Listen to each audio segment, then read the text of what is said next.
वंदे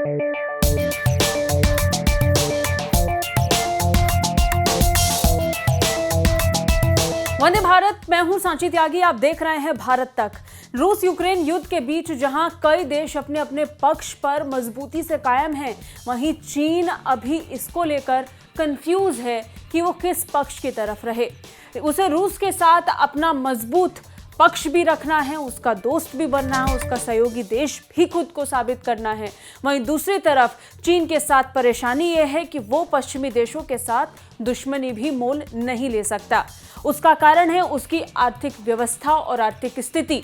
रूस पर जिस तरीके के प्रतिबंध लगे हैं, उससे चीन फिलहाल डरा हुआ है, जिसने रूस और चीन की दोस्ती में दरार ला दी है।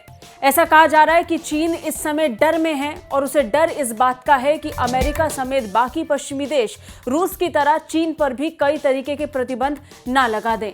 हाल में जिस तरीके से रूस पर कई तरीके के प्रतिबंध लगे हैं, उसके बाद रूस की चिंता बढ़ी है, लेकिन उसके साथ साथ चीन के मन में भी डर पैदा हो गया है कि कहीं रूस के साथ बनी ये स्थिति चीन के साथ भी ना हो जाए।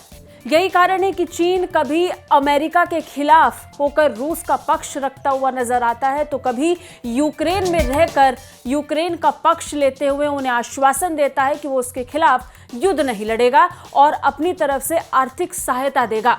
बता दें, विभिन्न मीडिया रिपोर्ट्स में रूस और चाइना के संबंध को लेकर के कई खुलासे हुए हैं, जिसमें अलग अलग थ्योरीज सामने आई हैं। अलग अलग मीडिया रिपोर्ट्स में अलग अलग तरीके से चीन की मजबूरियों को रखा गया है, जिसमें यह साबित हो रहा है कि चीन इस समय ना तो पश्चिमी देशों के खिलाफ जाना चाहता है और ना ही रूस के खिलाफ। यूक्रेन में चीन के राजदूत ने हाल ही में एक प्रेस रिलीज में घोषणा की थी कि चीन कभी भी यूक्रेन पर हमला नहीं करेगा और वो मदद करेगा। प्रेस रिलीज में लिखा गया कि हम मदद करेंगे, विशेष रूप से आर्थिक रूप से। ये ऐसे समय में है जब मित्र रूस को आर्थिक मदद की सख्त जरूरत है। इसके अलावा CNN की एक रिपोर्ट में कहा गया कि विश्लेषकों का कहना है कि चीन बयानबाजी से रूस का समर्थन करने के बीच एक नाजुक संतुलन बनाए रखे है। वो विरोध तो कर रहा है, लेकिन संयुक्त राज्य अमेरिका का अधिक विरोध किए बिना। बीजिंग और मॉस्को पश्चिम को चुनौती देने में एक रणनीतिक रुचि साझा करते हैं। हालांकि चीनी उद्योग अमेरिकी प्रौद्योगिकी से वंचित होने का जोखिम नहीं उठा सकते हैं। CNN की एक अन्य रिपोर्ट बताती है कि चीन ने इसे कैसे अंजाम दिया है। रिपोर्ट में बताया गया कि चीन रूस का नंबर 1 व्यापारिक भागीदार है, लेकिन फिर भी बीजिंग की अन्य प्राथमिकताएं हैं।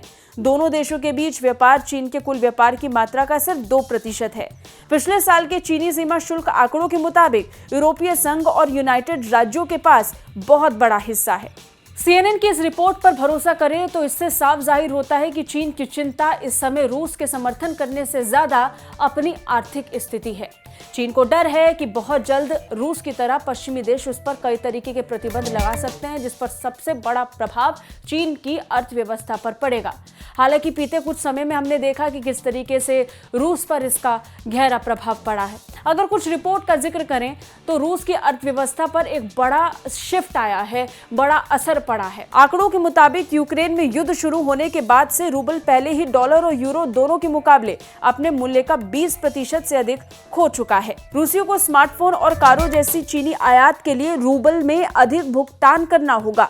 इसके मुताबिक रूस पर डबल अटैक हुआ है। एक तरफ पश्चिमी देशों की तरफ से आर्थिक प्रतिबंध हैं, दूसरी तरफ रूस की तरफ से चीन और बाकी अन्य देशों पर बढ़ता प्रेशर, जिसे शायद बाकी देश नहीं झेल पाएंगे। और चीन को इस बात का सबसे ज्यादा डर है, क्योंकि रूस के लिए सबसे बड़ा साझेदार चीन ही है और चीन ऐसे समय में अपनी स्थिति को बहुत मजबूती के साथ संभाल कर रखने की कोशिश कर रहा है। वो नहीं चाहता है कि उसकी दुश्मनी रूस से हो और ना ही अमेरिका से हो। और यही कारण है कि एक समय पर अपने पक्ष को लेकर मजबूती से खड़े रहने वाला चीन अब अपने पक्ष से पीछे हट रहा है। रूस का दोस्त अब रूस से वादा खिलाफी करने पर आ गया है और यही कारण है कि अब वो अमेरिका और पश्चिमी देशों की तरफ अपने झुकाव को थोड़ा सॉफ्ट रख रहा है। कैसी लगी हमारी ये वीडियो कमेंट करके जरूर बताइए। बाकी रक्षा और विदेश मामलों से अपडेट रहने के लिए देखते रहिए भारत तक। जय हिंद।